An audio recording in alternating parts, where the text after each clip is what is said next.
අම්මා අනේ අම්මා අද අපි රැට පීසා කමුකෝ. පීසා ගන්න බඩු නෑ පුතා. කඩේකින් එනවද? හා. එහෙනම් ලියා ගන්නකො ගේන්න ඕන බඩු ටික. හරි ඔයා කියන්නකෝ මට මතකයි. ආ ලයිස්ට් ගන්න ඕනේ. දැන් ඉතින් ඔය ඔහොම කිව්වට මන් දන්නවනේ එකක් හරි අමතක කරනවා. හරි කියන්නකෝ මේ ළඟ කඩේට යන්නේ. එහෙනම් මේ මතක තියාගන්නකෝ පිටි 500යි ඊස්ට් පැකට් එකයි සෝසේජස් පැකට් එකයි පොඩි එකක් චීස් කෑල්ලයි. අයියෝ ඔය ටිකද? මං ගේන්න. අම්මා ගෙනාවා. පුතා පිටි නෑනේ. පිටි ගෙනල්ලා නෑනේ.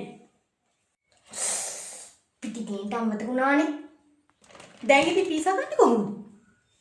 එහෙනම් ඕඩර් කරමු. ඈ